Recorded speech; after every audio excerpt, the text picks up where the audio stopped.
What is up, everybody? We're back for episode 13 of Pressing Buttons. How's it going, DJ Sue? Man, let me tell you something. We not we don't have we don't have buttons to press. We about to Just smash some 180, controllers. 180 news here because We got look, we ain't got buttons to press. We got buttons to just straight up smash and destroy right now. it's not even Smash and Destroy. It was going to be Smash and Destroy until so funny thing. We had initially were going to do this last week. Yeah, it was last week we were going to do this, and then life happened or whatever. I was like, all right, we'll do it next week, right? At the time that this happened, Sony, in their infinite wisdom, were in the process of announcing news that basically they were shutting down all PlayStation stores for the PSP, Vita, and PS3. So Why? all last week during this time, I had went online. I was gonna be like, hey, I'm gonna go back and replay Final Fantasy 13 2 and Lightning's Return. So let me go on and buy all the DLC stuff since they're like dirt cheap now. So I was like, all right, cool. You go in the store, buy them right now. That's what I end up doing. At this time, I think Sue told me that he was like, yeah, dude, you might want to check out more deals on the PlayStation 3 store in case you want to buy stuff. And I was like, yeah, I'll probably check it out, whatever and stuff, right? So already at this point, Sony was catching it from damn near everybody and their mama in terms of just shit, in terms of their stupidity. Jim Sterling, Polygon, Kotaku, Twitter, Facebook, everywhere you turn, people were fucking pitching a goddamn fit, rightfully so, about this because it makes no sense. If you know anything about app stores and stuff on your cell phones and stuff, there are so many apps on the stores that when those companies go through their app stores and stuff, they do their usual cleaning out of old apps that probably don't work or they're buggy and stuff. But for the most part, there are apps that are old as hell that are still in those app stores even to this day. Yeah, it's server space, Yeah. bandwidth. Yeah. And the fact that a company like Google can afford that. Yeah. And Sony can too, which made everybody baffled on why they would even do this shit in the first place for this, because it just makes no sense to sit there and shut it down. And I remember somebody commenting like, "Who's still buying PlayStation 3 games?" I'm like, there are plenty of people that still turn on their PlayStation 3. That was a representative of Sony. I think it was like one of the heads of Sony America that said that. Because ever since they moved their office to California, a lot of albeit I'll say it, stupid changes have taken place. Yeah, they and also one of their, on top of that, they also had a mandate. So one of the people, the developers of Days Gone, was saying that Sony declined to do a sequel to their game because it just didn't sell as much and stuff. And didn't that lead to him leaving? Yeah, apparently he left and stuff, and he basically was like, "This is bullshit," because Sony won't do a sequel to that. But then I was sitting back, I'm like, well, was Days Gone a big seller? Because last I checked, it wasn't. So last I checked, the game wasn't that good. Yeah, so it didn't sell that much. I mean, it was basically fucking Sons of Anarchy / Walking Dead, essentially. That's all the fuck it was and stuff. And it's not the shit on the game and stuff. It looked interesting, but it just, in an era where you had Last of Us and all these other zombie games, it's like, well, what's the point? So, but anyway, Sony says that they wanted to focus on bigger games and stuff, which it's like you guys are pulling a Capcom from years ago when they wanted to get that Call of Duty numbers. And I'm looking at Sony like, Sony, what are you doing? And they already announced that they're remaking The Last of Us. And I'm like, why? Fucking why? Not only are you remaking the Last of Us, but we're supposed to be getting why? You're remaking The Last of Us, and we're getting a Last of Us Netflix series. What? Yeah, no, HBO. Or HBO, sorry. Yeah, they're making it for HBO. Which I'm fine with. A show can do just like The Walking Dead, where you can kind of like freestyle and do whatever. I'm fine with that. Right. Stuff.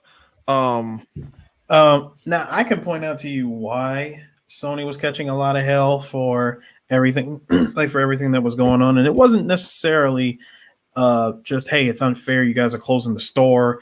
And for everyone that was spending the last 2 to 3 weeks trying to find games on the old systems to buy. The store was a buggy mess.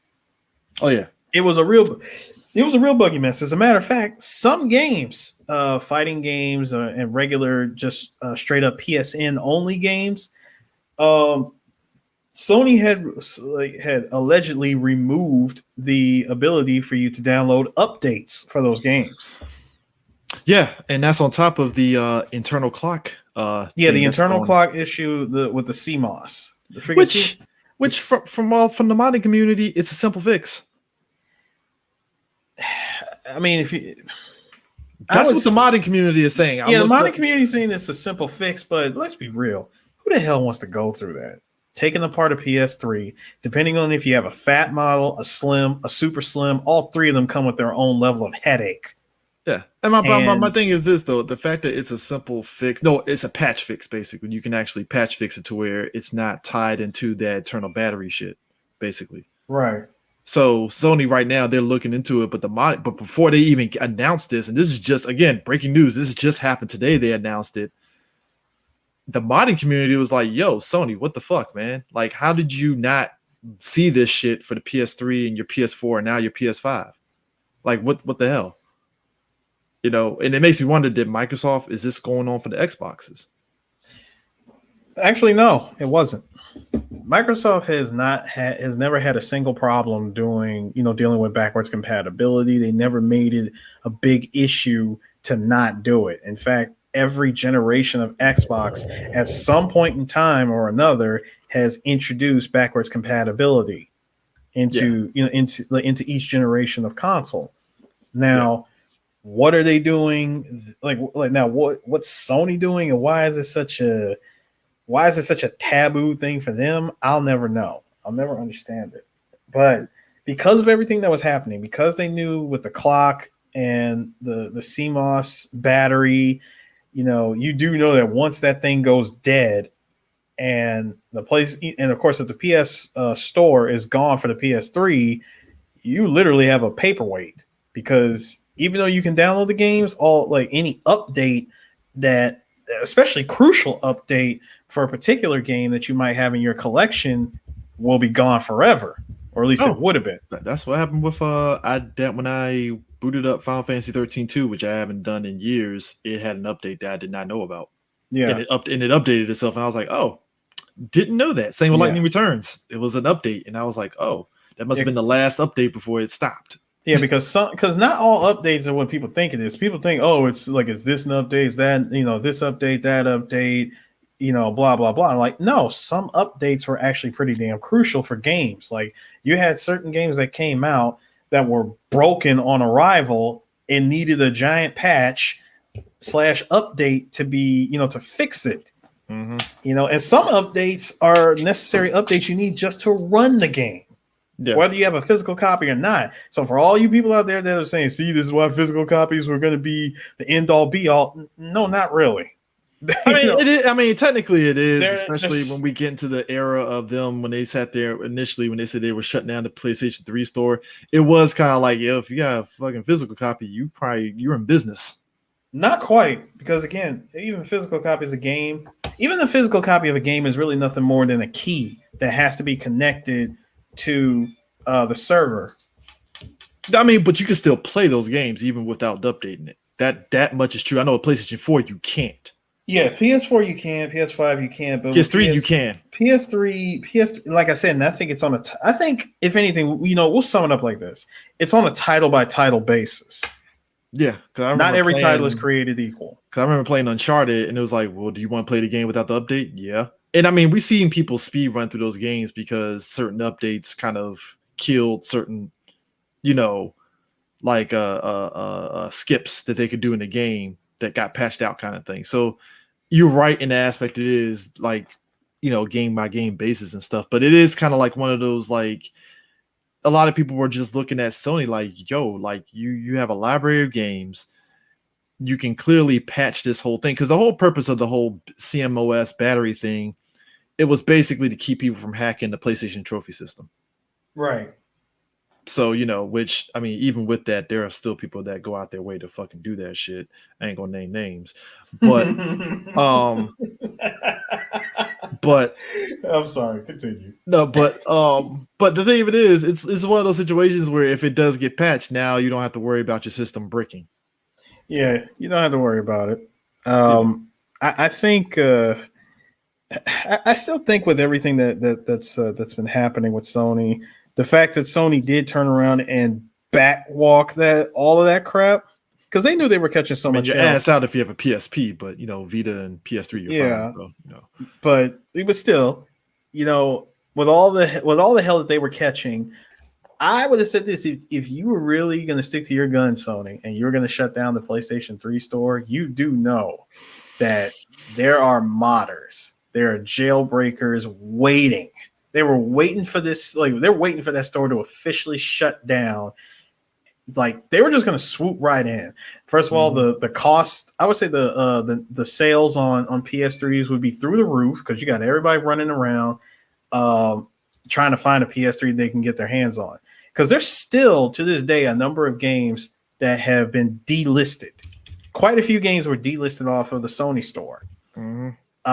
Mostly in particular the Marvel games.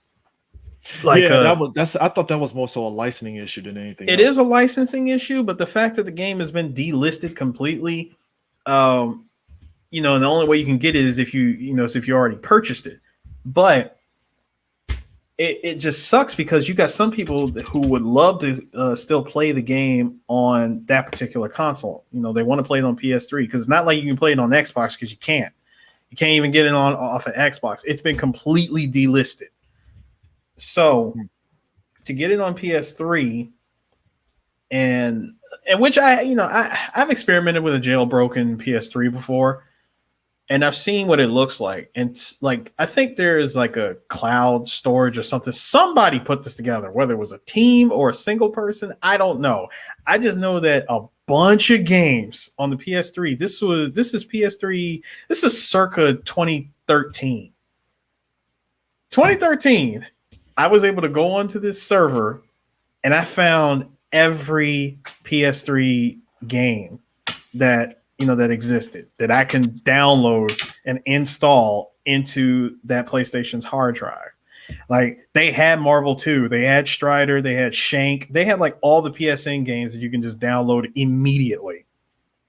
English game, like American games, Japanese games, European games, didn't matter. Like any game that you wanted was available for download. When I thought back to that, with what was about to happen, I said, I have a feeling people are going to be all right. People are going to be fine. Well, I'm saying, even if Sony decided not to do all this, we both know that there's always going to be somebody that's going to find a way to get people to do that. It's like the thing with the other OS and stuff. What happened? Sony took it out. Guess what? Somebody was like, hey, here's how you can get it back. Boom, done. Now, see, that's if they were to bring that stuff over. Like if they were to say, hey, like we took everything from the PlayStation 3 store and we brought it over to the PS5, the PS4 or PS5 store to where we made them completely compatible with the PS4 and 5. Now, when I hear that, I go, well, so you basically created PS Now for the PS4 and 5. You literally turned the store into a cloud-based gaming server, which a lot of people aren't too fond of to begin with. Just cloud-based storage is like it's one of those situations where it's the reason why like people want physical copies because it's like at any point in time people can just take those games off. I mean, not even just a physical copy. It's more of why can't you just give us digital? Just put the game on your server. Make it a downloadable title to where we can download it directly to our consoles and play it from there. And let's keep it real. There's quite a few gems out there on the PS3 store for PS1 games for you to own digitally that would cost you several $100s to own physically. Good. Let's see. A good example of this. I'm gonna name 3 games. Strider 2 for the PS1. Tron Bond, Tron Bond and the Mega Man Legends games. So that's 4. both Legends 1 and 2, Tron Bond, and Strider 2. Just to name a few games. You guess how much Strider 2 goes for physical copy, like complete collection. Well, I mean complete edition, instruction booklet, game case, and all that stuff. $180. Jeez. Guess how much Tron Bond goes for on PS1? Physical, 100%. Complete condition. I'm gonna say $650. $650 for Tron Bond. And all these games on PS, and don't even get me started on Mega Man Legends. Mega Man Legends 1 and 2 is like 100. They're like 180, I think. So all those games for a physical copy cost this much money, but you can buy all three of them on the PlayStation Store right now for less than $20 total. Because they're all like $5, $6, like $8 a piece. So for anyone who still wants to get a hold of these old games digitally and still have access to playing them, I highly recommend you pick them up. Oh, another good one, Vagrant Story. Vagrant Story is another good game on for PS1. Pick that shit up on the PlayStation Store. There's tons of gems. Yeah. You get it now while you can. And plus, you can just play those games on your PSP or PS Vita too. So that's also another aspect of it. But I mean, that's but like I said, that's been the whole thing with Sony and PlayStation anyway. They've been like actively. I don't know. It's weird how Sony. It's like I get why they're not big on backwards compatibility for every console, because I think they don't want their console to just be what's the word for it? It wouldn't really be proper backwards compatibility. It'd be more so emulation, and I'm thinking that's what it'll probably end up being. I'm kind of wondering why, because I mean, you can't play your PS3 games on PS4, can you? Because you can't. PS3 doesn't run. I mean, will not. PS3 games will not play on PS4 or 5, which is weird because you would think that would be something that could have been backwards compatible easily, but whatever. It could have been. I don't know why they didn't do it. When I look at it's all Blu-ray. That's the thing. I mean, I understand, right? So when I look at PS3, you can still run all PS1 games on a PS3 with no PS2 and PS2. No, not the latest console. See, anything past the 60 gig PS2, I'm sorry, anything past the 60 gig fat PS3, it can't run PS2 games because that one actually had the Emotion Engine chip. Yeah. And they took it out of that model. So like every model that came after it, the 40 gig, the 80 gig, the 160, I'm sorry, the 120, 160, 200, 250, every model past the 60 gig model does not have the ability to play PS2 games like straight up. You cannot put in a PS2 disc and expect it to play. It'll say that this is a PlayStation 2 disc and will not run.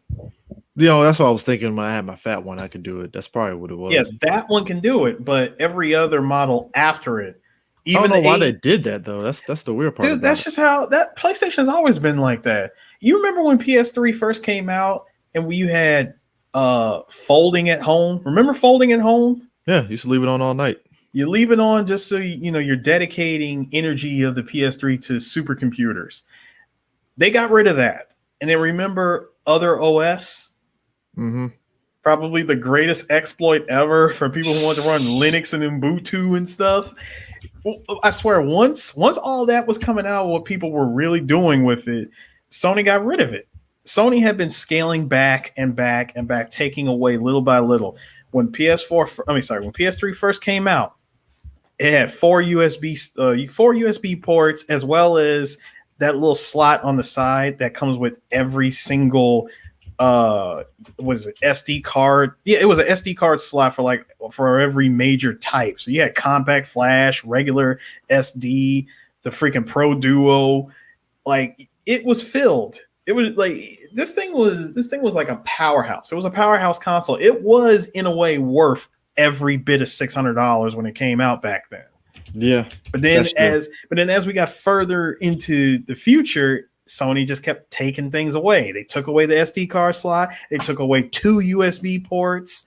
We're lucky we still have a swappable hard drive. If that, I mean, They still kept that to where you can upgrade the hard drive anytime you wanted to, but they took that away too. They took that away with the PS5. it's weird. Like I said, the whole thing to me is strange in a way that I don't get with Sony. Like you take the emotion engine out that could have kept your backwards compatibility in, and I still to this day don't understand why they did that. Um, I don't know. And I don't even see how, if they were really trying to sell, which they weren't wrong. They were selling the PS3s at a loss. Every single PS3 that was sold, whatever they made on it was a loss. They were taking a cut for everyone that was being sold. Now, So I I mean, think that's why when they were scaling back when it came to productivity, they were scaling back.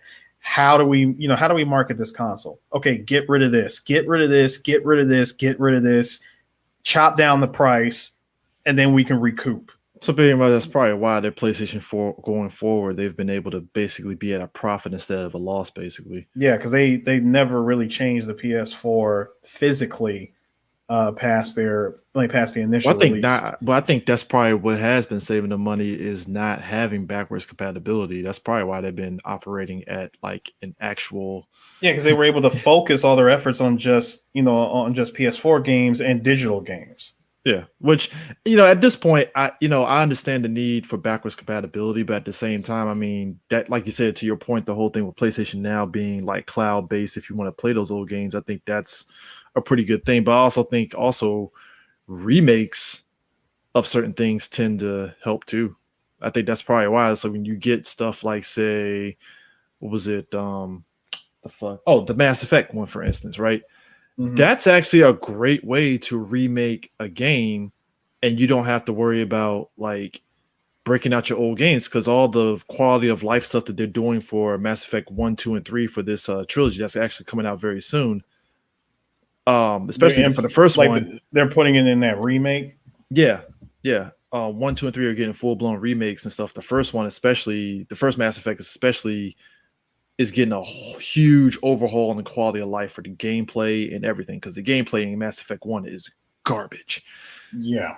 It's atrocious. Like I bought it for PlayStation 3 and was playing through it, and I was like, yo, this gameplay is atrocious.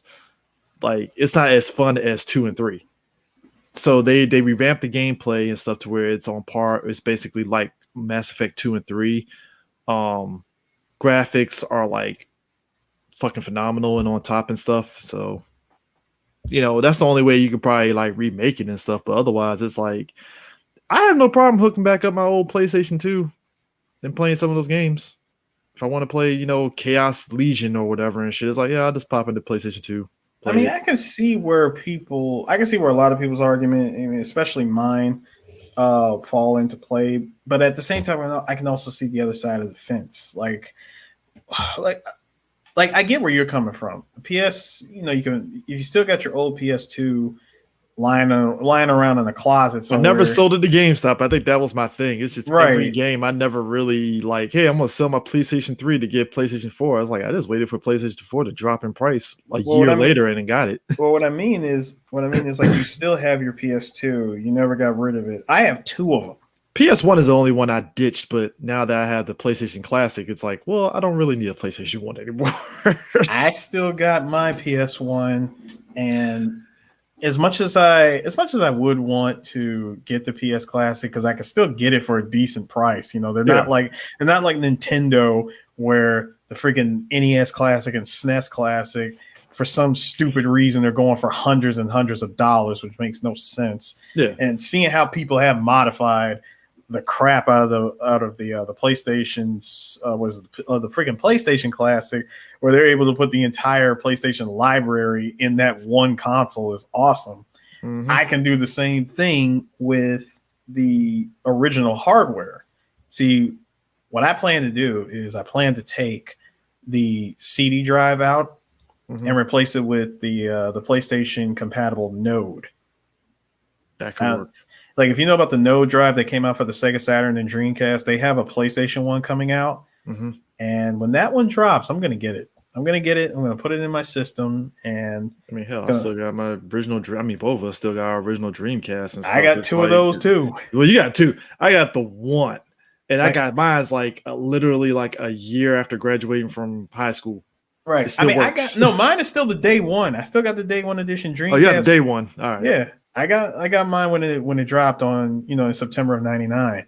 But remember when they had that warehouse of unsold Dreamcast consoles and they were just selling them at major retailers for like a super bargain? I picked mine up from Pandora's Cube for like $30. Yeah, I mean, you can get them for I don't know how much they're going on eBay now and stuff, but you can still get them and stuff. I mean, it's like I said, certain consoles I think it's worth it. Like I was gonna get a Saturn, but I was like, I don't know. The only reason why I still have a Saturn, well, the only reason why I got a Saturn to begin with was for X-Men versus Street Fighter, and that's it. That was the only reason why I got it. But seeing how there are a lot of really good games out there for the Saturn that I feel like I should take advantage of. I'm not going to get them physically because the physical copies for Saturn games are just way too expensive. Goddamn ridiculous. Way too ridiculous. I said, you know what? I'm going to node it up. I'm just going to go straight node, keep everything right there on a hard drive, throw them all on the SSD, and keep it moving. Yeah, I mean, it's crazy. Speaking of which, fighting games. So Tekken 7 has been chugging along great. The new character dropped. I played a little bit. I might stream a little bit of that and stuff. That character is actually pretty fun. She's just like we said in the last episode. She's Hitomi. Yeah, she is. Through and through. She's fun. I'm also having fun just doing. The great thing about Tekken is like when you go into the, getting the character's clothes and just doing different custom looks for them and stuff. It's just so much stuff you can make the character look drastically different than what you get up front. But so apparently Tekken 7 has over, according to Harada, 2 million monthly users. Yeah, and you know how much the game is sold? Tekken is sitting on a fat 8, I think it was a 7 million or 8 million total sales. Well, I mean, as he pointed out, 85% of your fighting game players that play Tekken is casual. Makes sense. Just jump on, play, do whatever and stuff. Which, that's and again, that's statistics that Harada rarely ever puts out there, but he just ended up kind of revealing it, which makes sense and stuff. It's always great to see Tekken do that, which again I will still harp on when we're going to get that Tekken Street Fighter, but we'll see what happens with that. I got some interesting lore on that too, by the way. So Tekken, like when Tekken is when Capcom and Namco got together to make Street Fighter Cross Tekken, the game, I guess from my understanding, the original sales pitch was, we're going to put this game out for sale, like we're supposed to make a game. Like both of us are going to make a game. Street Fighter Cross Tekken, Tekken Cross Street Fighter. Now, what Capcom didn't see coming was, again, their past errors. And this time this is actually caught up to them. You remember back in the 90s when Capcom was pumping out fighting like we had 6 to 8 fighting games in a single year? Couldn't for Tech Romancer, even some of the lower ones, it'd be like Tech Romancer, Rival School, Street Fighter, Darkstalkers, Plasma Sword. Well, Star Gladiator, then Plasma Sword. About 9 to 10 iterations of Street Fighter 2 and 3. They kept pumping. They kept doing this. They kept cannibalizing their market. Now, at the time, Tekken 7 didn't even exist yet, but they put out Street Fighter Cross Tekken, and of course, the big nail in the coffin. Well, actually, there was 2 nails in the coffin. The gym system was like the second nail in the coffin. The first nail in the coffin was you put this game out in front of like your big cash cow, which was at the time Street Fighter 4.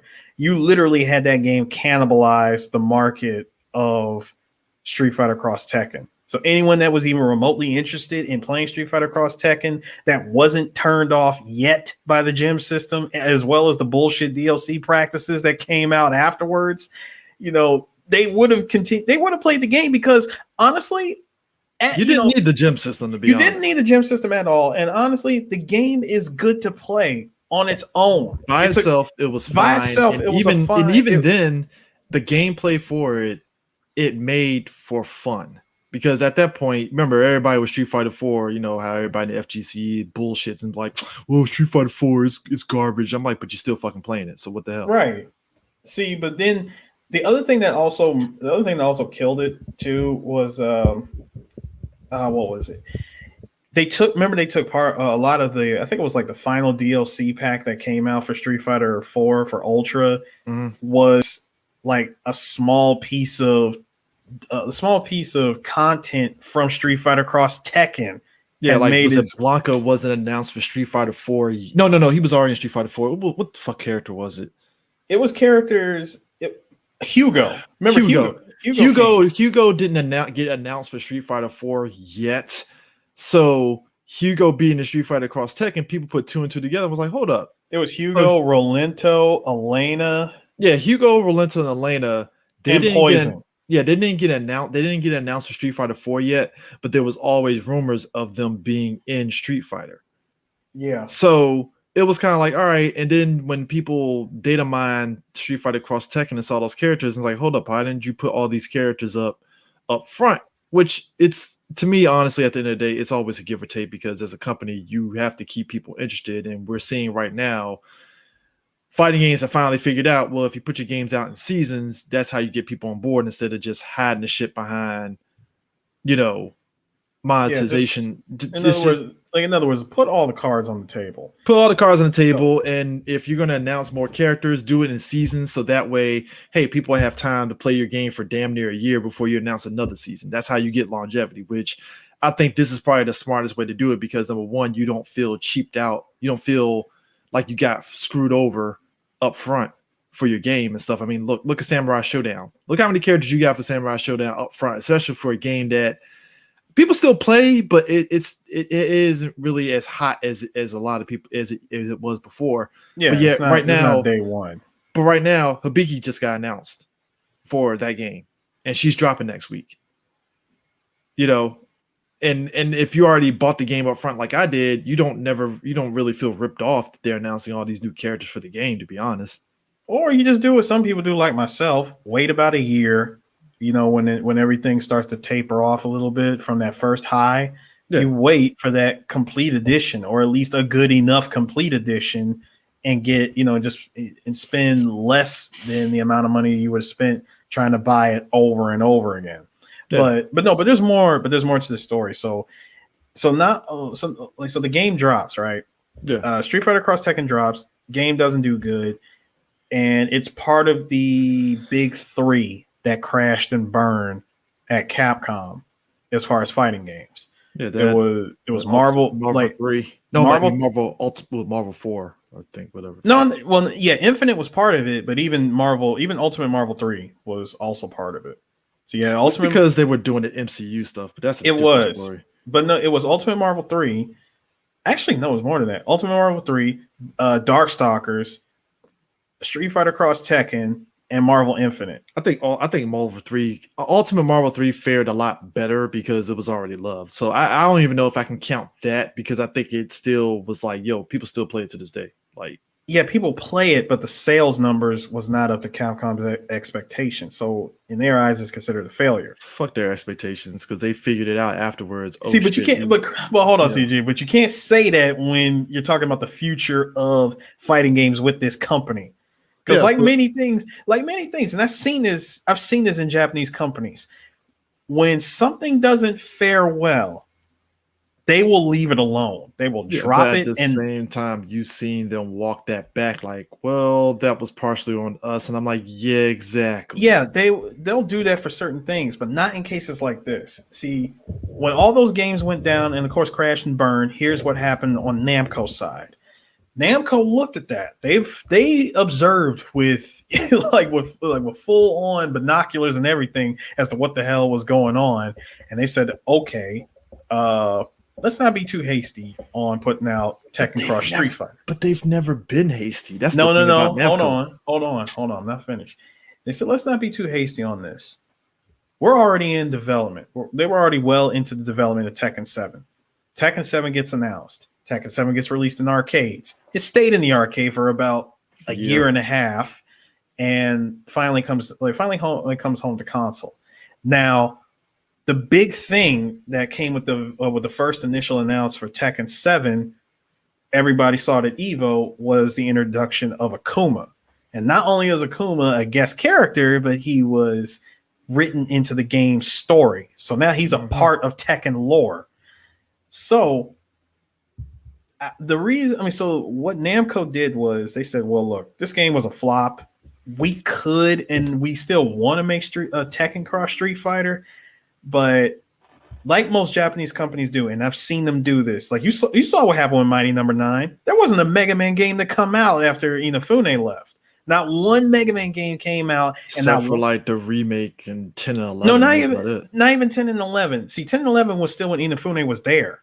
Oh, okay. When he left Capcom after what was supposed to be Mega Man Legends 3 and Mega Man Universe and all this other stuff, when all that got canceled, he left and made Mighty Number 9. And of course, Capcom supported him. When the game crashed and burned, Capcom waited. They sat back and waited for like what? About 3 years? 3 years. It was like 3 years of nothing, when it came to Mega Man. Then we finally see the trailer from Mega Man 11. Game is amazing. And now we got more Mega Man stuff coming out. Now, on Namco's side, Namco again sat back, looked at their situation and said, you know what? We want to make this game, but at the same time, we're not going to cannibalize the market. We're not going to do it. We're not going to put out both Tekken 7 and Street Fighter Cross Tekken. So what they did instead was they said, you know what? We'll take Akuma. We'll just take Akuma out of the deal. Yeah, you guys got a whole game. We're just going to take a character from your franchise and put him into our game. And that's technically our Street Fighter Cross Tekken. Well, I mean, just Akuma because Harada himself did say he wants to make Tekken Cross Street Fighter, but he doesn't want to make it while Tekken 7 is still thriving and flourishing. He does not want to cannibalize that market. But that's the thing, though. Namco has never, in their history, always had like multiple games and stuff. Because you think about the fact that even during that 10-year gap where the FGC didn't have anything, Namco came out with Tekken 4. No, that was before. Tekken 5, Soul Calibur 3. That was still before the. No. The draw, you're right. You're right. The drought was 2002, 2003. Until 2009. Technically, Soul Calibur 2. Yeah, Soul Calibur 2. Tekken 5. Soul Calibur 3. Yeah, Soul Calibur 3, Tekken 5, Soul Calibur 4. Because I think 4 dropped before Street Fighter 4. 4 dropped right around that time. They all dropped at the same time. Street Fighter that's 4. That was one with Vader and Vader and Yoda. Yeah, all right. So during that time, it was Street Fighter 4, Soul Calibur 4, and Tekken 6. So basically, during that period of time, Namco, they've only had 3 games that dropped during that period of time of 10 years. And it was all about timing too. Tekken 5 had like an update. Was it Tekken 5 Dark Resurrection? Well, there was Tekken 5, what was it? Tekken 5, 5A, 5B, like minus the software updates, their only major update was Dark Resurrection. Yeah, Dark Resurrection and stuff. So you had 2, 3. So Namco never really has been the type of people to really like blow their load. Now on the other side, Arc System Works, on the other hand, they had a metric ton of different versions of Guilty Gear that dropped. Yeah, and Blaze Blue games. Blaze Blue came out after Street Fighter 4. It did. Yeah.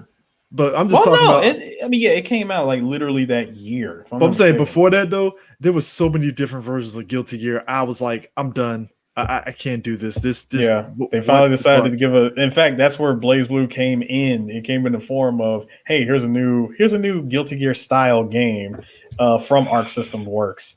And it was a breath of fresh air for a lot of people because it gave us something new to play. But then that quickly turned into Guilty Gear by them coming out with a game like every 6 months. Yeah, so it's just like Namco. Like I said, I'm not trying to rush them and stuff. But like I said, with the way they've been rolling out Tekken 7 and stuff, it was just like all these new characters. Even I said in the last episode, oh boy, they look like fucking Sagat minus the eye patch. Yeah, Fakaram. I'm like, that's Sagat. The height and everything. I was like, that's fucking Sagat. Like, and I'm still saying this, for anyone who listens.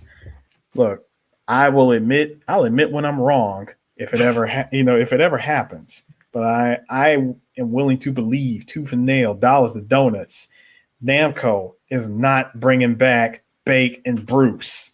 Let it go. Well, big. They already said Cannon was dead any That's what I'm fucking way. saying. He So was it's like dead. Like Bruce. he's confirmed. He's confirmed. Like what is it? Like he's confirmed in the game's canon. He's dead. And Bruce. We haven't seen Bruce since Tekken 6. We haven't. And what was his ending in Tekken 6? He was leading an army and then That's quietly disappeared. He was on Jin's side of the conflict and stuff, and that was it. And then now you got old girl that basically had, well, not all of Bruce's mid Josie and see, and that's the thing I was also telling a friend of mine. What is really the point of bringing back Bruce in this game when you have not one, not two, but three characters that have Bruce's moves and functions? Yeah, so that's Brian, Josie, and Fakron. What is he gonna do? All three of them are different variations. That's what I'm saying. They're variations of him. And even if you brought him into the game, it's not like you're just gonna drop Tekken 6 Bruce into Tekken 7 and he's gonna have all his moves. It's not gonna happen because a good chunk of his moves did go to those three characters. So unless he plays completely different, like Kunimitsu, he's not going to be the same Bruce. So for anyone who's expecting Bruce to come back and play like how he played in previous Tekken, such as 6 and Tag 2, it's not happening. Even if they did, like I said, even if they did bring him back, he will not be the same Bruce.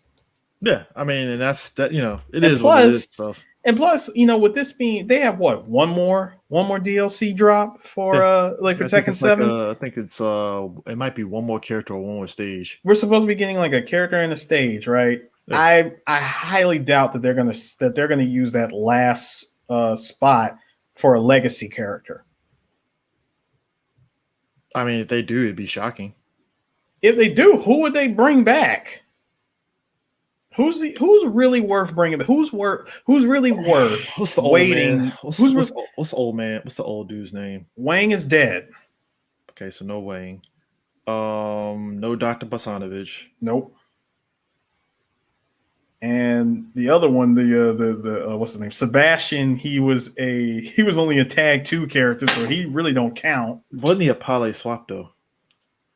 That was the other thing. He was also a Pale swap. I mean, Miharu was a Pale swap in Tekken 2 as well. No point in bringing her either. So at this point, only thing you'll be bringing back, you will have to bring back fucking not Julia, but what's her face? It would be pointless to bring back Michelle. You have to put her unless you put her in the fucking capoeira in the fucking lucha mask like you did her in Tekken 2. What do you mean? Oh, you mean Tag 2? Tag 2, I mean. See, and even if they did bring back Michelle, I don't know. Or P-Jack.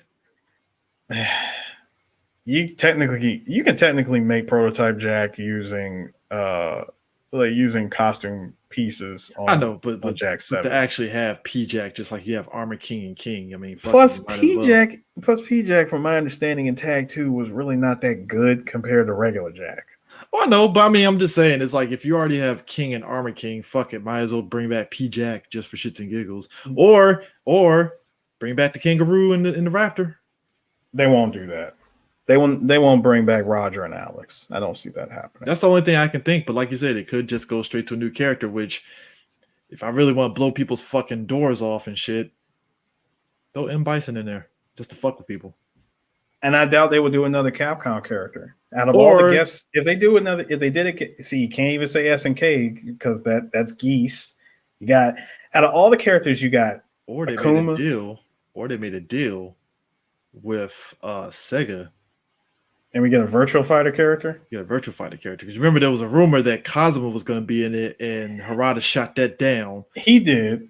So it's like, if you get Virtual Fighter, do you go Akira? Or do you go Pai Chan?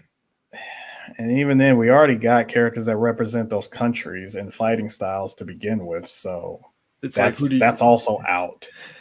So it's like the only other 3D, unless you go DOA and you made a deal with them.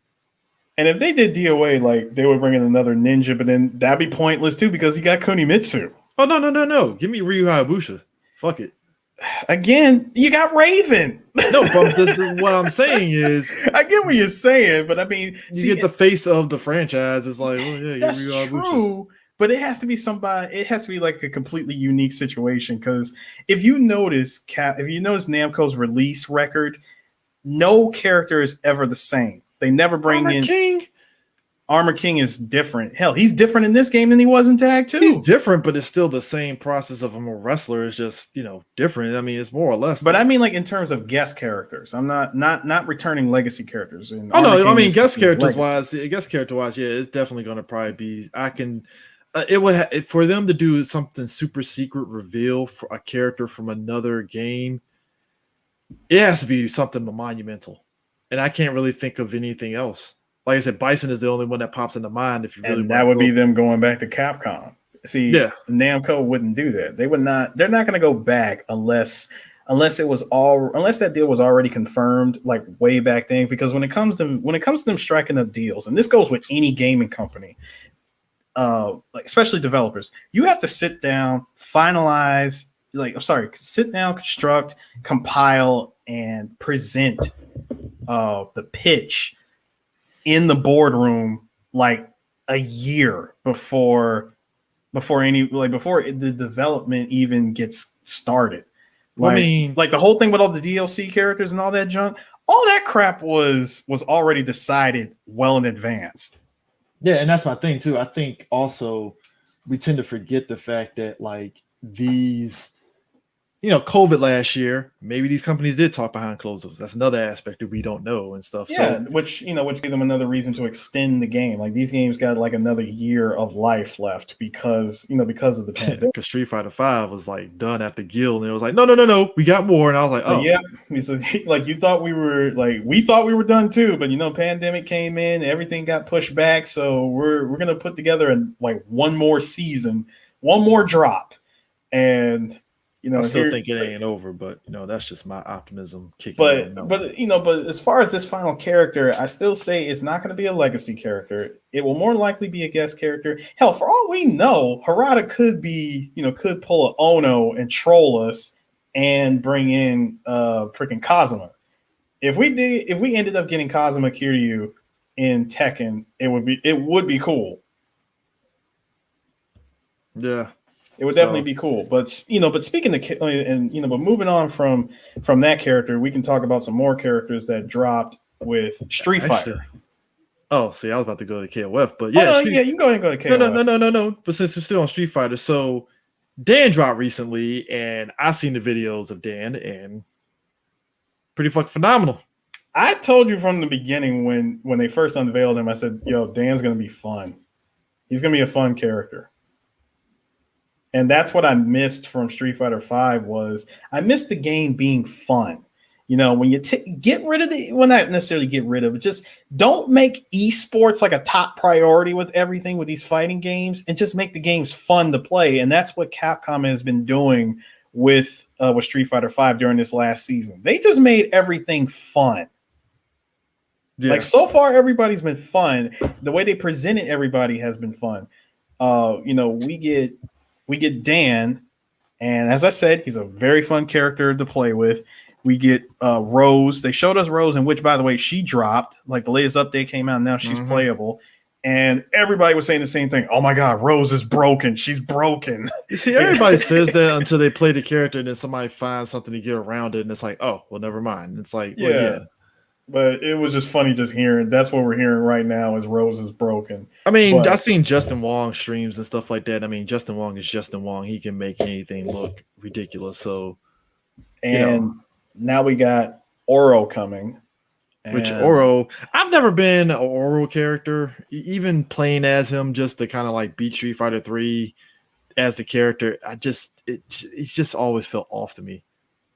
He's a very complex character to play with. There's a lot of traps involved with some of his supers and all that stuff to me. Yeah, he's definitely a complicated character to mess around with. Unorthodox. Yeah, very unorthodox. Both him, Q to a certain extent. Q is a brute kind of like Hugo, so you can at least see. It's just the range on his attacks is just weird, and I mean like the range on his normals. Yeah. And then you got him, you got 12, and I think there's one. 12 is always the weird one, to be honest. Yeah, between Sorry, between Oro and 12, like both of those characters are weird. But with Oro, the one thing that everybody always talks about, especially when they showed him off in Street Fighter Five, does he have his juggles? Does he have his juggles? Because the juggles, Like he's bro. got the uppercut, he's got the freaking chicken dance in the air, and you can continue that crap. And they gave him some newer moves as well. So Oro looks like he's going to be pretty fun to play with as well. But Kira's like just but of course the real big reveal was us seeing the early development release of Akira from Rival Schools. no, she basically plays like her rival school character for her V triggers. I was very happy to see that trailer because that's all I cared about when I watched the trailer was where's her air combo? Show me her air Yeah, combo. her And V trigger is literally her air combo for no, that's no her V trigger. Actually, they didn't even show. No, her V trigger was something else. Her air combo that was like a legit combo that she can do. But see, the character activated her V trigger and then did that during the combo. That's why I'm like, I don't know whether the trailer just tried to make it seem though that's the case. No, because if that was to me, that would be way too easy. All you do is just push two buttons and it just goes into that auto combo. No, that would take the fun out of it. I would really hope that you can do that combo yourself.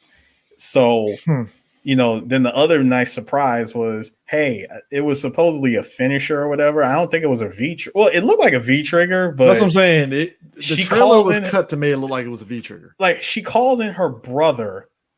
Daigo drops down.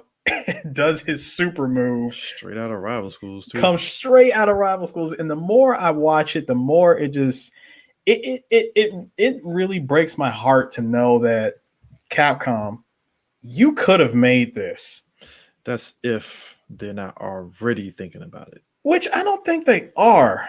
I still don't think they are. I'm not saying they are. I just think it's one of those games that I'm not gonna say it's a hard sell because obviously people are playing the EX Fighting Layer EX to a degree. Yeah, so but I'm not gonna say it's a hard sell, but I think with Rival Schools, it's like, how do we approach it in a way that's actually going to make us money and it doesn't feel like a vanity project?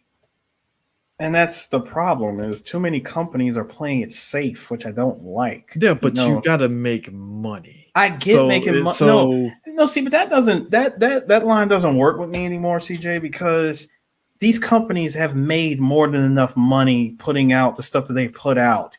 You can afford to take a risk. We don't know if they can afford to take a risk. I believe they can. So first of all, that's a huge vanity project because I think Darkstalkers is probably between Rival Schools and Darkstalkers. If you told me which one would make more money, I would go Darkstalkers just because of the aspects of those characters popping way more than just Rival Schools. CJ, you do know that if it wasn't for Sony backing up a truckload of money to Capcom's front door, we would not have Street Fighter V this early. As a matter of fact, I think Street Fighter V would be coming out now instead of what 4 or 5 years ago.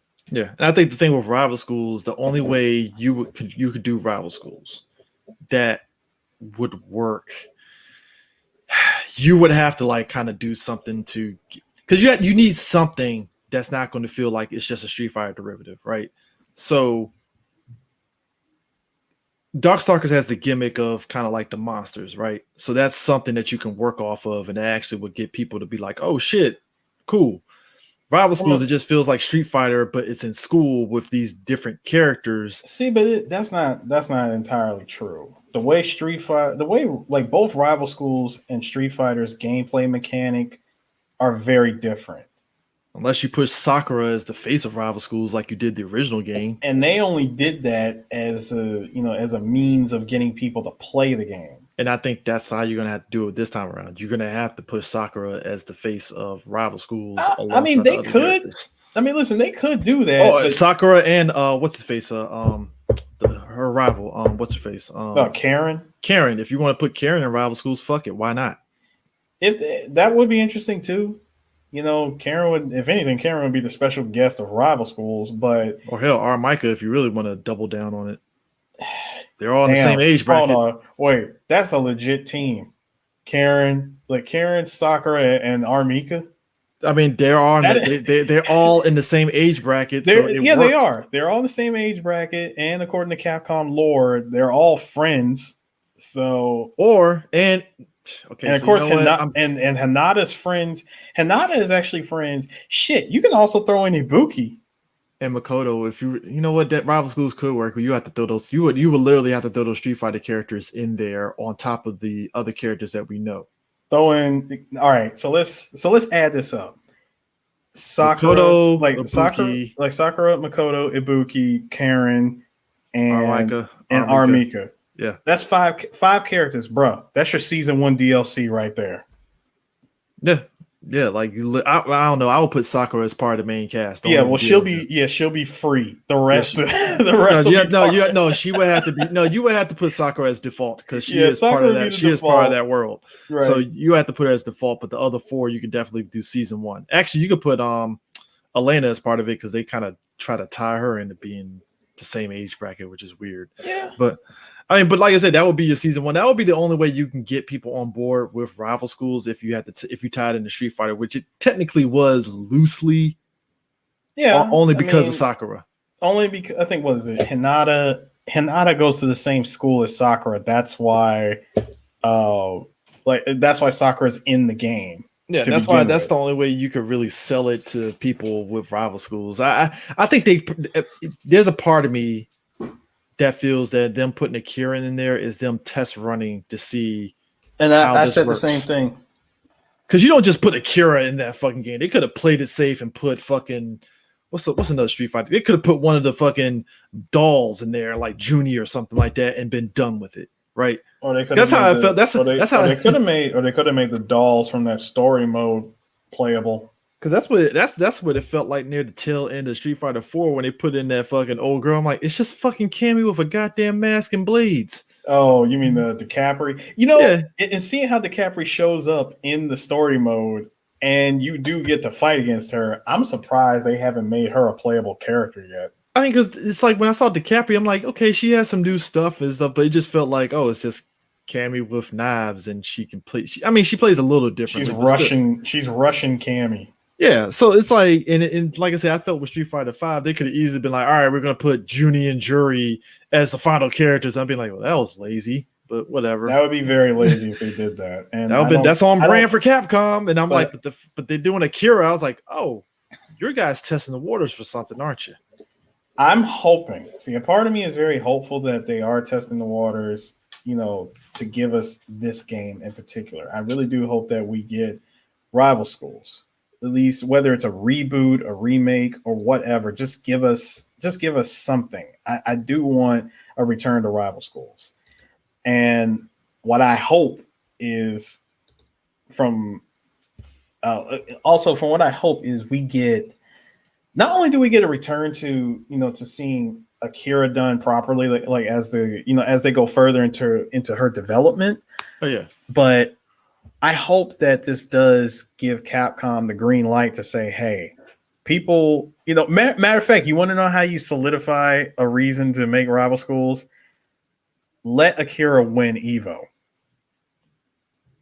I mean, Evo is this year because they're actually doing in-person Evo this year, aren't they? No, they're not. No, next year. My dad. Next year. I'm talking about next year because she's not coming out till August. Yeah, you would have to. You could do that, and like I said, if Akira does, if you get somebody that's really good with Akira and she does win Evo, like let Akira win Evo, Capcom World Tour, Capcom Pro Tour.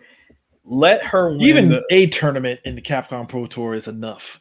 Let it be a string of tournaments. Like the number one player that won was Akira. But I think Evo is like.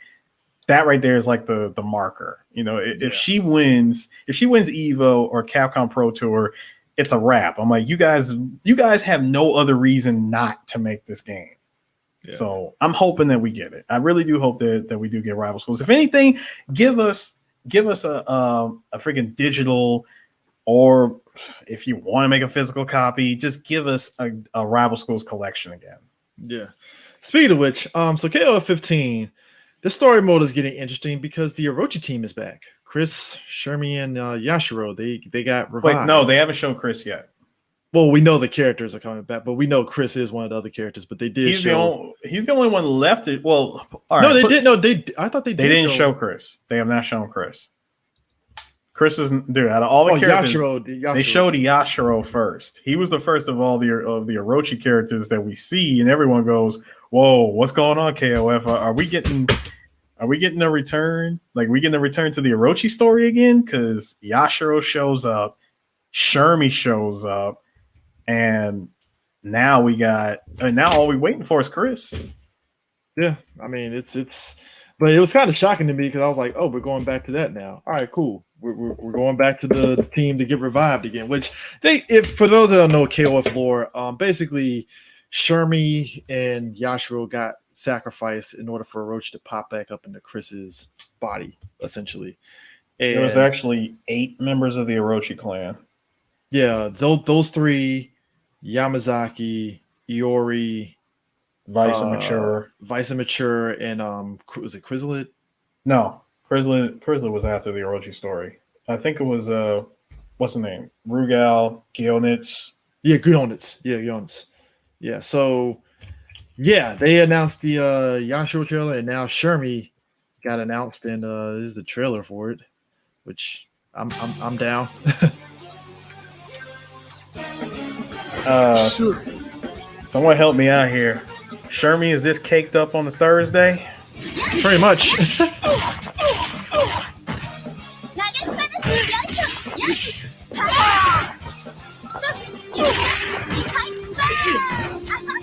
Bam.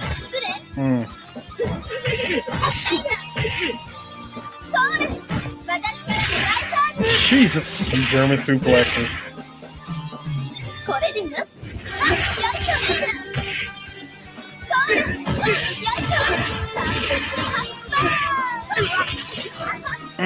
That cross up.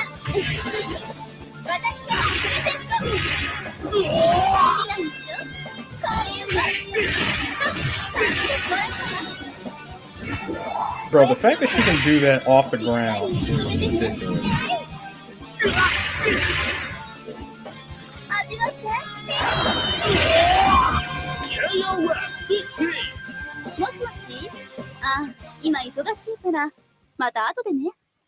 Dude, between her and Angel and KOF, was it 2000 or 2001?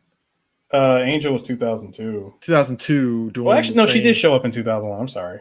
Yeah, 2001. I was like, yo, so they just like these characters that just do wrestling moves all the time. Like, all right, cool. It's not even, no, you got one more. In fact, because Shermie showed up in KOF 97, I just realized something.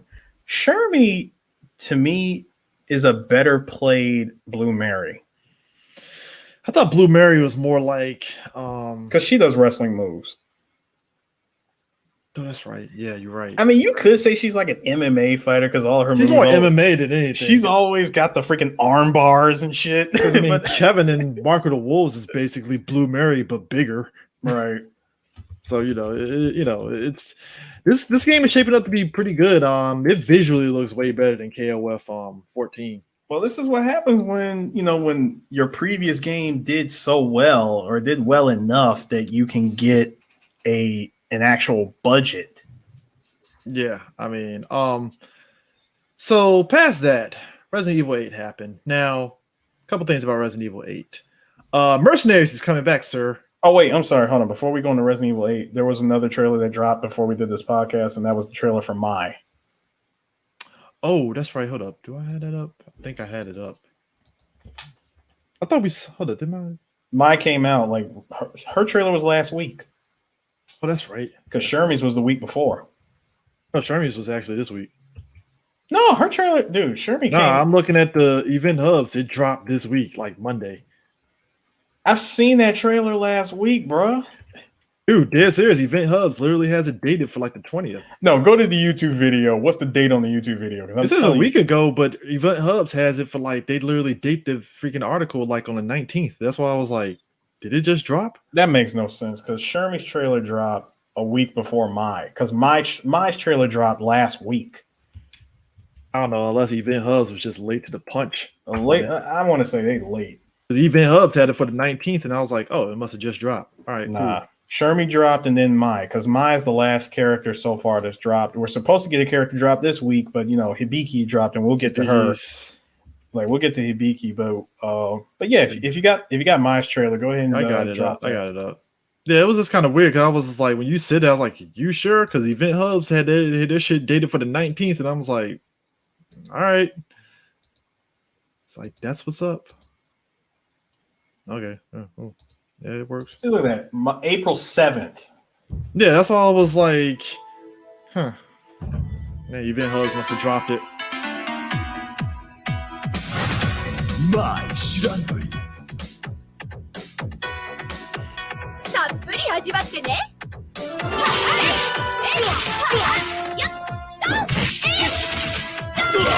私が勝ったらそうね。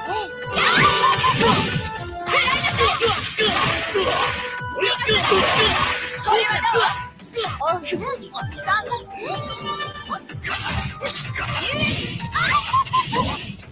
夢だけ。知らない流人法。超必殺血のみがち。行くわよ。超必殺血のみがち。究極奥義。知らない。あ、知らない。知らない竜奥義。鉄の歯。KOF 15 よ、日本一。 So that means we have King, Yuri, and Mai as a team now, finally. Because she's not on the Fatal Fury team. So Nope, because they already had the full team for that one and stuff. So I'm like, oh, okay, cool. That's what's up. I think was it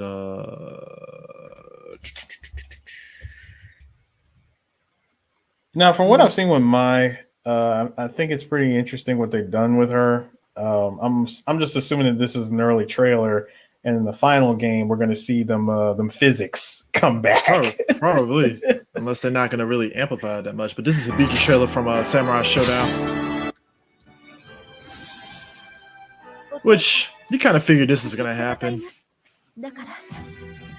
I gotta wonder if this is meaning that they're going to do a Last Blade game.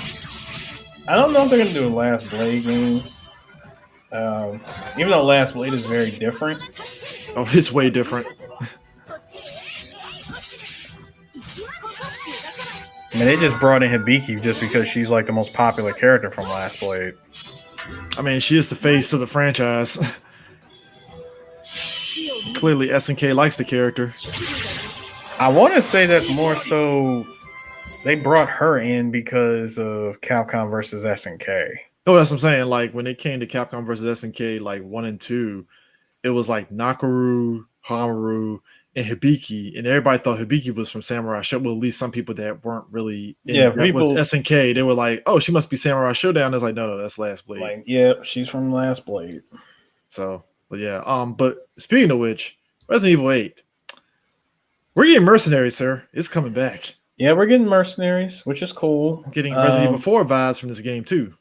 The other, which I'm fine with. You know, it's funny you say. It's funny to hear you say that because not only are we getting that, but we're also getting Resident Evil 4 in VR.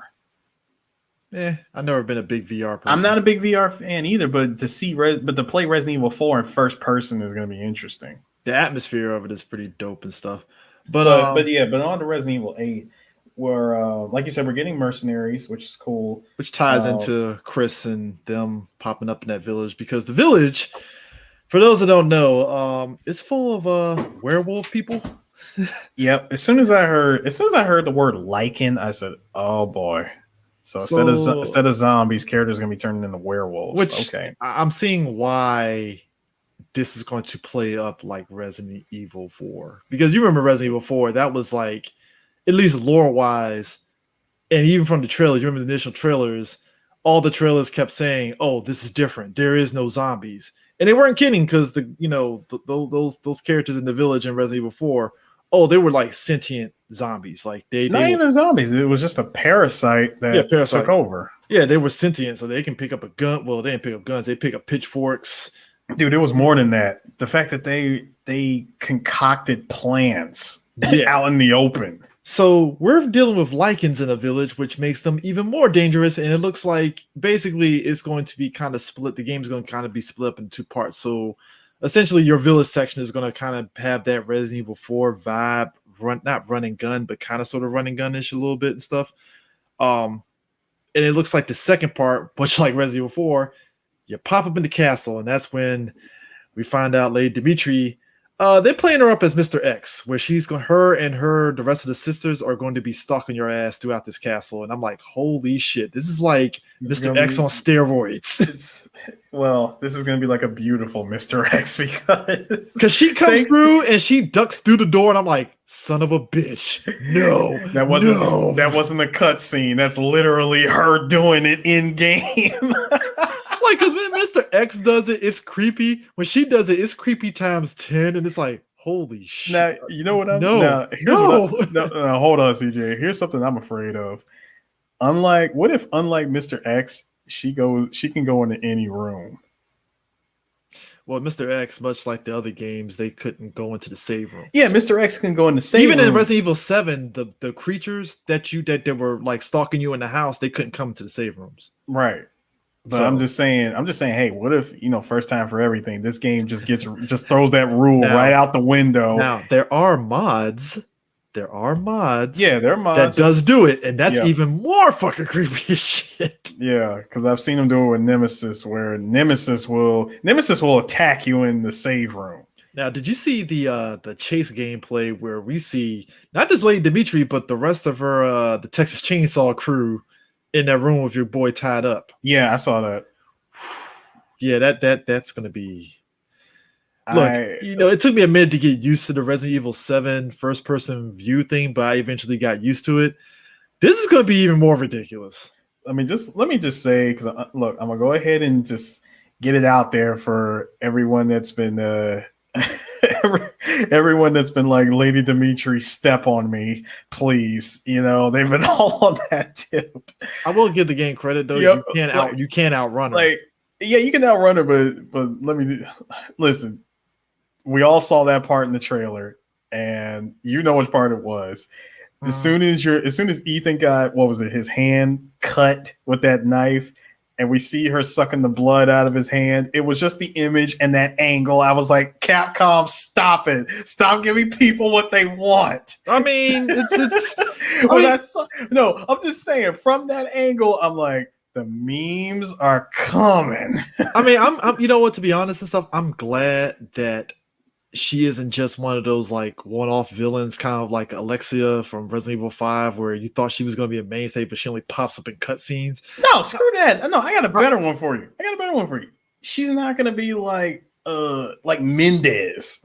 Yeah, Mendez, where you thinking Mendez is going to stalk you and stuff, and it's like, oh, he isn't stalking you. Like the fucking hack-a-sack fucking chainsaw dudes did better stalking than Mendez. Who, by the way, is an actual doctor. Yeah. That still blows my mind that the dude with the chainsaw is an actual doctor. Yeah, so it's like I'm digging the atmosphere. I'm digging the fact that I think Lady Dimitri is the only one that you can't really harm, but the sisters you can harm just to get away from them, which I'm like, that's cool because you can't make them too broken. You really can't.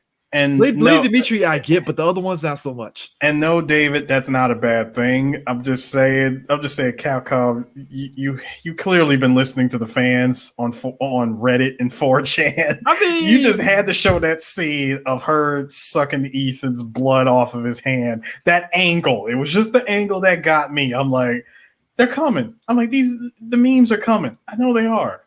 You know what's funny? I was thinking about this today.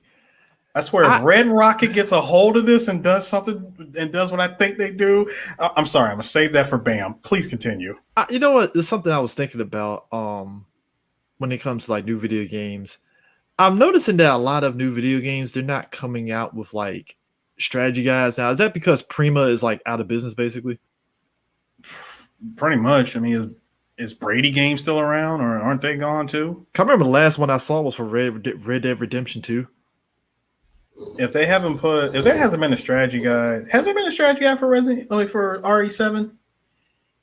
Shit, I didn't see a strategy guide for Game Facts. That's about it. No, I mean like a legit printed strategy guide, because I didn't see one for Remake. I didn't see one for Remake 3, and unless I've missed my mark somewhere, I have not seen strategy guides like that.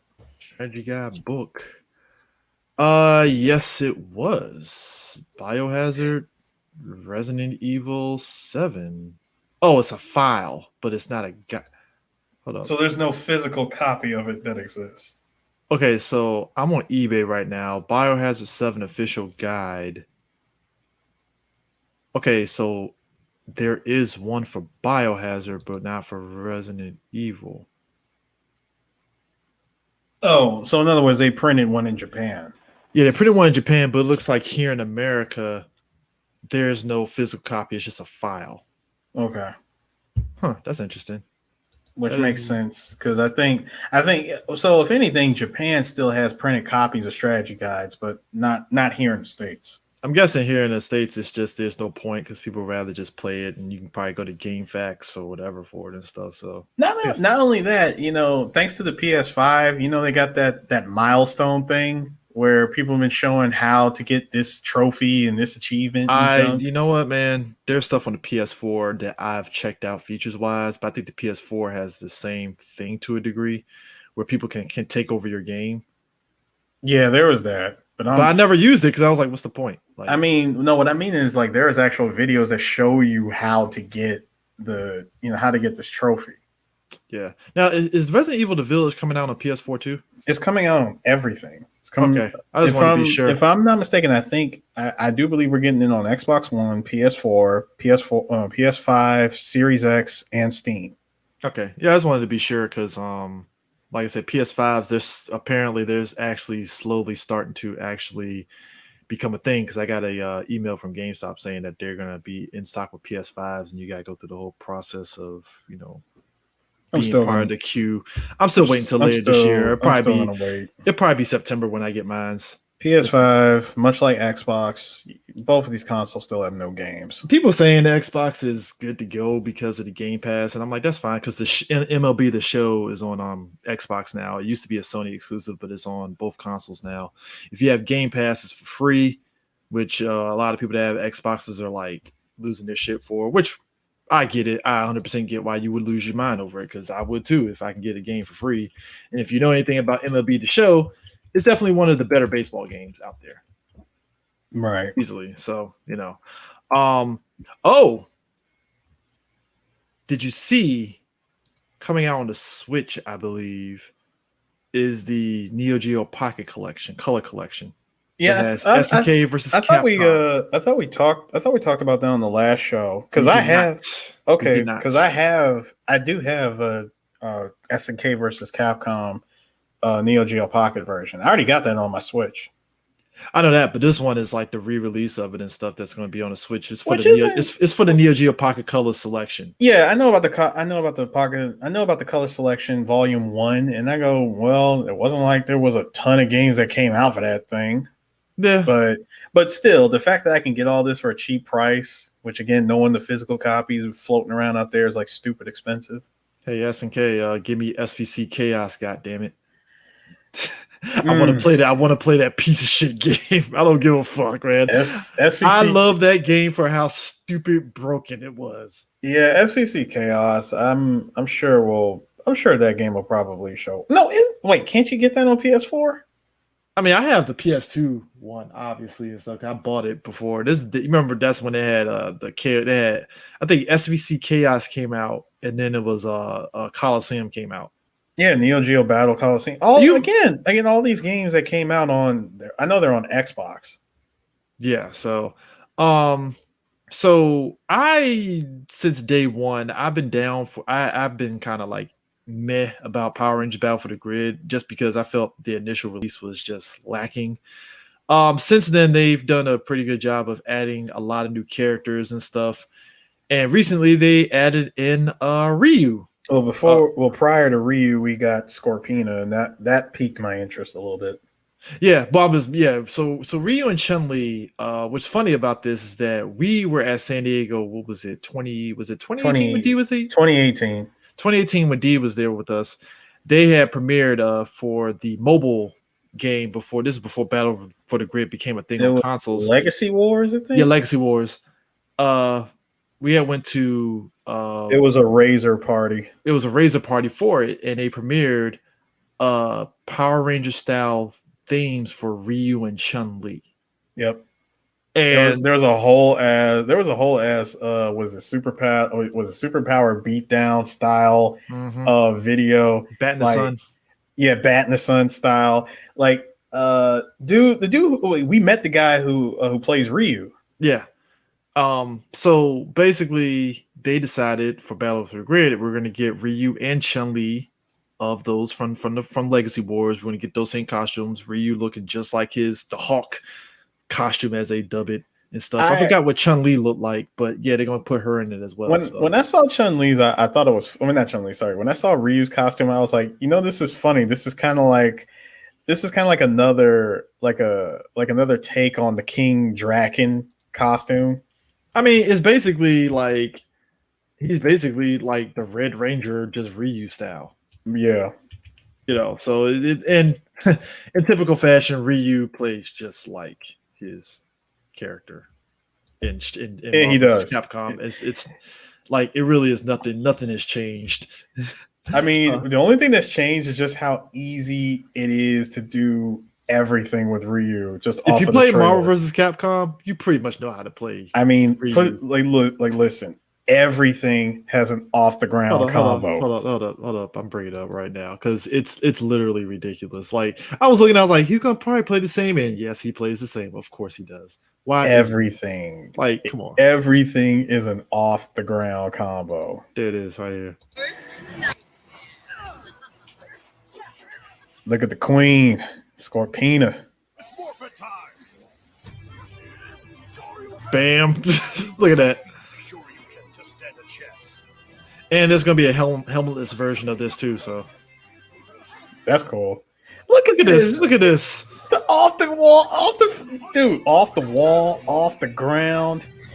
I would say he plays more like TVC than anything else, though. Yeah. Jesus Christ! Come on, man. Clearly took those assets from Marvel vs. Capcom. Bruh, come on, man. There's gonna be so many people that are gonna play Ryu online now. Nope. That seems only appropriate that he gets the Dragon Zord for an assist. Not today. Look at this. Bro. You know what people are saying right now, just off of this trailer. How come he doesn't play like this in Street Fighter V? I know it feels like with him with Street Fighter V, he's been okay. He was good. He was real good during the first 2 seasons. Then season 3, Capcom just murdered him. And then I don't think they did murder him. It's less murdered him and more like they just decided, hey, you know what? Let's highlight other characters instead of just beefing up. No, it wasn't even about that. They literally took stuff away from him. He was not good by season 3. It made no sense. It really made no sense. By season 3, go and watch what's his name? Not Chris Schmidt. Go and watch God, not Yipes. Who's the other guy? He's friends with go and watch Sanford Kelly's take on Ryu from season 3. Okay. He broke down why Guile dropped him. And stuck with Guile. So Virtua Fighter 5 is going esports with Ultimate Showdown. Yeah, Ultimate Showdown coming to PS4 finally. So guess what, ladies and gentlemen? If you didn't want to go and play Yakuza, was it Yakuza 6 or Yakuza 7 or whatever? If you didn't want to play Yakuza or like 7, a dragon. Or like a dragon. Basically, if you didn't want to play the Yakuza games in order to play Virtua Fighter, you can now finally get the game. And to some people's reaction, I guess mine included, I'm kind of disappointed we're not getting Virtua Fighter 6, but instead we're getting esports Virtua Fighter 5. I mean, are they even making Virtua Fighter 6? I have no idea. I mean, dude, Sega celebrated its 60th birthday. 60 years. Sega, for all the good stuff they've done at Sega, especially with Yakuza, you would think Virtua Fighter would have got the same treatment. The least that they could have done was announce. I mean, I thought, look, I was with everybody else. We saw that trailer where you see Akira standing in front of this big ass white light, and it was, of course, it was a render of him, but when I saw it, I was like everybody else, yo, we finally get like Virtua Fighter 6 confirmed. And no, it just turns out it's esports. Yeah. I mean, good for Virtual Fighter. I mean, it is something that's going to get people on board. I give Sega all the credit in the world for putting out, for continuing to support Virtua Fighter. The game on its own merits is probably one of the hardest fighting games to play. Yeah, there's like a tier list of Virtua Fighter. Like I play Virtua Fighter a lot and stuff. It is definitely one of those games where it's very punishing if you are button mashing and stuff. Memorization is so crucial in this game. Like, yeah, it's one thing to go into the lab and try to practice and memorize every single move for a character, but it's really all about taking the best moves out of that character's move list and really just memorizing at least 5. Memorize at least 5 move sets from the move list and incorporate them into a combo to just to give your character that balance of being a well-rounded fighter. Like you have something for punish, you have something for opening a character up, you have something for defense, you have something just to evade moves. I mean, you have a character, and then you have a character like say like a Vanessa who can go into 2 different fighting styles midway through like a combo string. It's like, okay, now you got to realize, all right, now I'm in this fighting style, so what moves can I use with this one? And it's like, fuck, this is a lot. Yeah, it's a lot. It's quite a bit to just like. It's barely one of those games where they say, oh, pick up, easy to play, like easy to learn. Easy to play. Easy to play on the hard basic level. Like easy to play, easy to pick up and play, but hard to master. That whole, like if there's a character, like if there's a character in Virtua Fighter 5 that I would say is probably very casual friendly, especially if you're trying to learn the game, Jackie.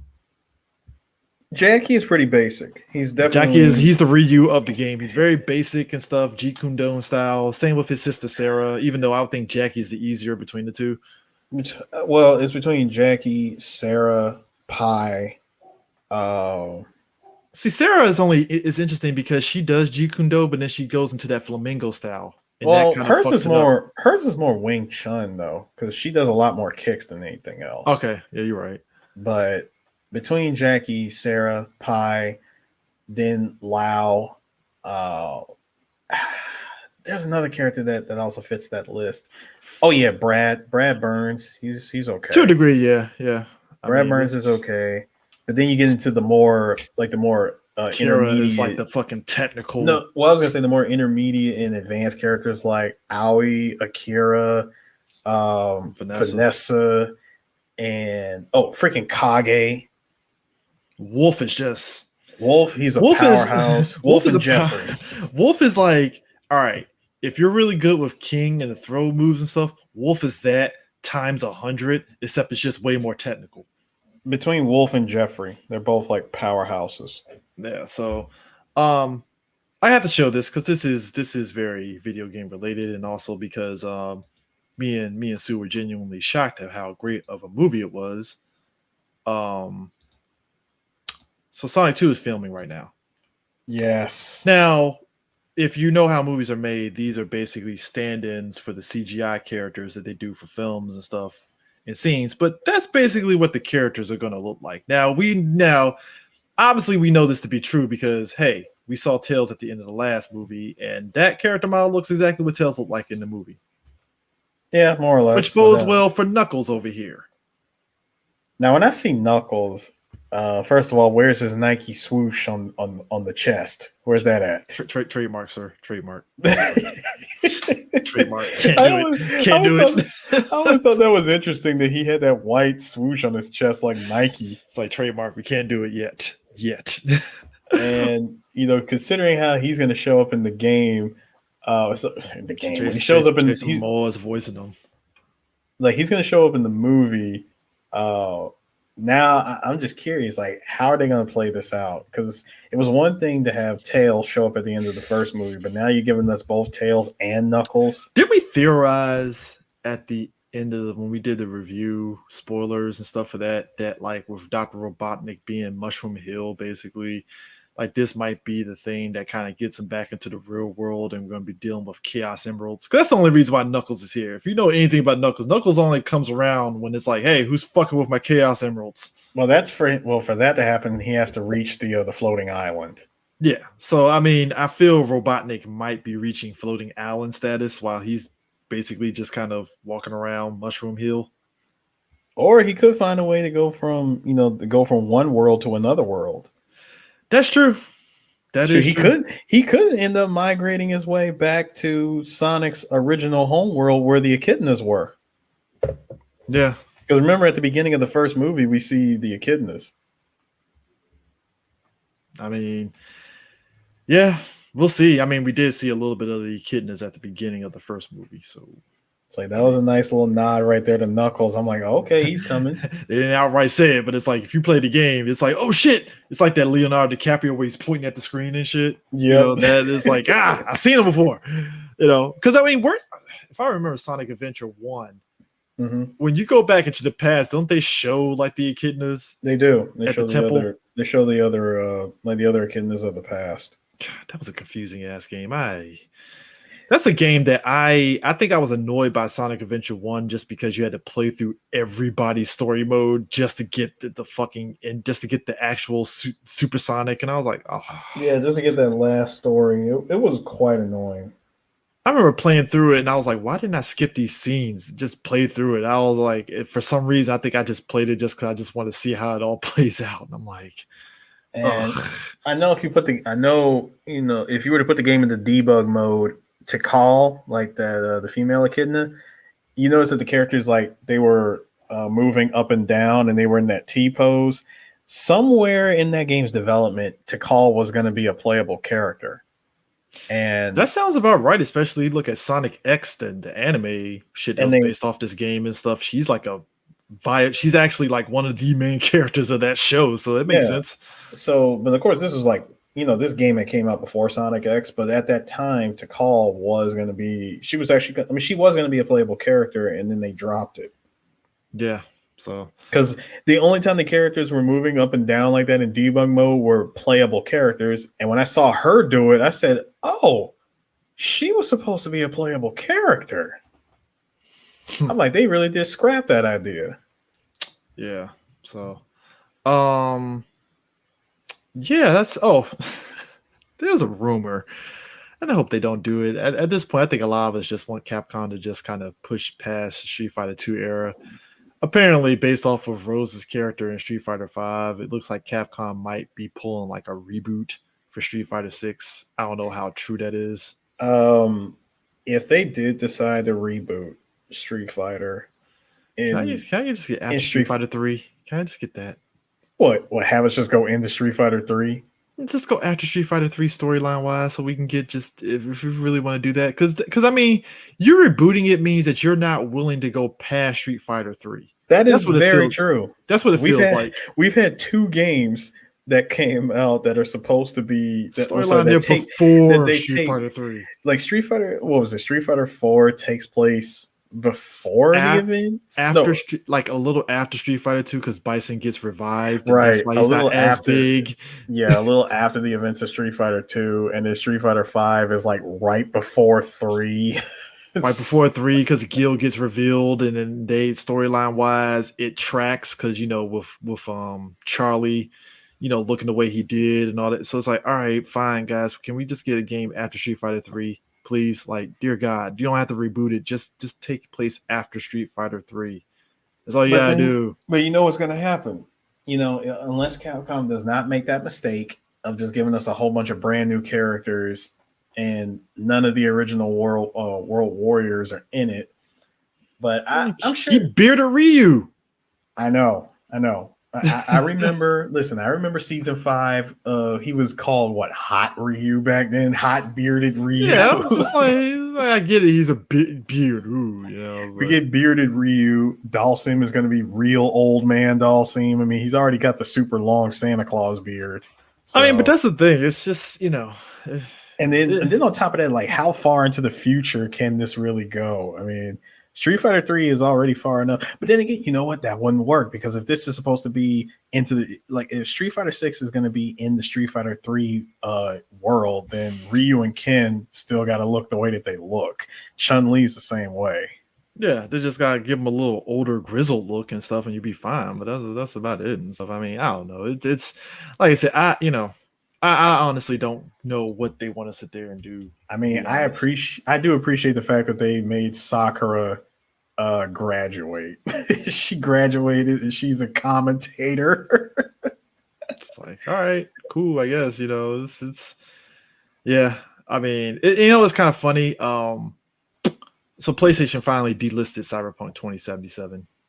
Yeah, folks, 2077 Cyberpunk 2077 is still a thing. So it got delisted again? Yeah, it got delisted finally. It's like, oh, all right, cool. I'm still not buying that game until it's like completely like patched and fixed. I've never bought into the hype of Cyberpunk to begin with. I was interested. Don't get it twisted. I was interested in the game. I was interested in the game, but when I realized that it was going in this first-person view style, I'm like, okay. Like, I'm not that excited about the game anymore. I really thought it was going to be like a third person. It's not that it got delisted again. It's delisted, influenced the sales on the other platforms, which that makes perfect fucking sense. Because yeah, the way the title of it on the site that I had up, it said PlayStation delisting Cyber 2077. I was like, well, I thought it was already delisted. I clicked on it, it's like, oh, it influenced the sales on other platforms. I'm like, yeah, that makes perfect fucking sense because the PlayStation is one of the biggest consoles and it got delisted, oh yeah, it's going to be a domino effect. Mm-hmm. I mean, but to end this off here, Monster Hunter Rise, we are definitely going to try to stream that because both of us got it now, and hopefully we can get Prime on board in a party situation. Listen, I'm not going to throw Prime under the bus, but he needed some help. When he wrote that message on Twitter saying, what was it? I think he said, hey, when the monster leaves the monster left the area. When the monster leaves the location, am I doing something wrong? I'm like, bro, if a monster left, you took way too long to either trap it or kill it. Yeah. So yeah, we're gonna try to stream. I don't know. I gotta figure out a way we can get audio. So I haven't done online on the Switch unless it was for Pokemon. I never talked to anybody. So can you talk to people online on the Switch? No, we all have to talk on Discord or something because all right. Because for one thing, I think we also got to find a way to get around the HDCP on the Switch. Oh, that shit got HDCP. So you can't stream anything? I don't think you can. I've seen people stream on Twitch, so I have to look. I got to look into it. Please look into that because I don't want to promise people we're going to do it and we run into some issues. So for right now, I'm going through the whole Kingdom Hearts series. I'm almost done with Kingdom Hearts 2. That's been fun. And I got Dream Drop Distance next, and then 3. So that's been fun, kind of going through those games and realizing that I fucking hate Kingdom Hearts 1. Early game with the passion. That the gummy ship in Kingdom Hearts 2 is way more fun to play. Yeah, it was a lot better than the boring ass Kingdom Hearts 1 because I swear to God, I was ready to. Here's how it fucked me up. I'm playing Kingdom Hearts 1. I'm like, all right, cool. I still remember this game. It's fun. Blah blah blah. Then you got on the gummy ship, and I was like, this is the slowest, boring shit ever. Why? Oh my God, this is horrible. So yeah, it's if you ever go through the games, and also you really don't have to play Chain of Memories because that game is definitely forgettable. Chain of Memories, I highly recommend. Just watch a video because the card system. I played it on a Game Boy Advance, and I was thinking about playing it for this walkthrough, and then I realized I don't have the mental fortitude to watch people watch me be frustrated at the card system in that game. So I was like, no, you can just play Kingdom Hearts 2, and it actually recaps Kingdom Hearts Chain of Memories in the game, so you're fine. You're perfectly fine. So, but yeah, this has been fun. Wait, I just found it. Okay. What? So it says here for Nintendo Switch on Elgato, since we both got Elgato capture devices, Yeah, I'm scared. HDCP is off by default on Nintendo Switch. HDCP will activate when media players such as Netflix and Hulu are started. HDCP automatically turns off when the media app is quit. If the signal does come back, restart the console. Okay, we're good. Okay. So We're good. All right, We're fine. all right, We're all right. safe. So if we do play it. So if we do play it and we don't have the Discord set up, it'll probably just be me talking, and maybe I can probably, because I know it's weird. Streamlabs won't let you Skype audio shit, which is bullshit and a half and stuff. I wish But again, Streamlabs would just cut the bullshit, but like I said, we could just use Discord. I think Streamlabs you can do Discord. Yeah. I got a Discord account. I know you got a Discord, so we can just we just get a room set up and we can all talk. Yeah, we can figure it out and stuff. But which is funny because now, also lastly, Streets of Rage. I'm definitely going to stream the new DLC. Yeah, that's the other thing. That was the other thing we got to do. You and I, we got to stream Streets of Rage again for that DLC. Freaking Mr. X Nightmare, and we get to play as old girl. Oh, I mean, yes. I'm already halfway through unlocking all the characters anyway, so might as well. Fuck, because that game is still fun as hell to play just to unlock stuff because you just get the feeling of like you did something. I really thought about picking that up on the Switch. For double dip. Yeah, because the game is so much fun. I like it. I ain't gonna knock it because I bought the Kingdom Hearts thing for PS4, and it's like, did I just triple dip again? Yeah, I did because I got. Let's see, I got Kingdom Hearts 1 and 2 for PS2. I bought final mixes for both of them, but I think I did play it after I bought the Game Shark. I got the Game Shark CDs from you, so I just downloaded the save data so I can play the extra stuff. I bought the HD remix of Kingdom Hearts 1 and 2 on the PlayStation 3. And then now I bought this. So I triple dipped on Kingdom Hearts.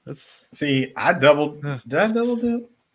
Yeah, I did double dip on Kingdom Hearts, but I only did it for the original 1 and 2 that came out, and then of course I had to go because you burned Final Mix, didn't you? I burned both Final Mixes, including Kingdom Hearts 2 Final Mix, and then I waited. I just waited the longest time ever, and I picked up Kingdom Hearts. I picked up a physical copy of Kingdom Hearts 3 from the GameStop that was going out of business. I grabbed it for like $12, and then I picked up what was it during the stay-at-home program from Sony? I grabbed the entire Kingdom Hearts saga on PS4 for only $30. Yeah, that's how much I paid for mine at GameStop. It was $30 for the whole story and stuff. So you get all that. But yeah, if you haven't already, if you're watching us on Twitch or YouTube, definitely follow us on Twitch and stuff. I'm starting to finally get back into streaming again because I was kind of busy for like a smooth 2 weeks. I wasn't streaming anything because I think the only thing we were really streaming was just the podcast stuff. But yeah, we were doing podcast stuff, but we didn't do any gaming on it because I was just busy with work and stuff. And it was just like, all right, I need to get back into this. So let me do it with Kingdom Hearts and then go from there and stuff. So, but yeah, follow us on Twitch and stuff. And yeah, hopefully we'll have more Monster Hunter. And pretty much later tonight, we're actually going to be talking about we got 3BG podcast that we're going to be doing live and try something different with that. So, but anyways, that is pressing buttons. This was a pretty stacked episode. Lots of news and stuff. But yeah, that is it, and we will catch you guys on the flip side. Peace out. Peace. Oh damn.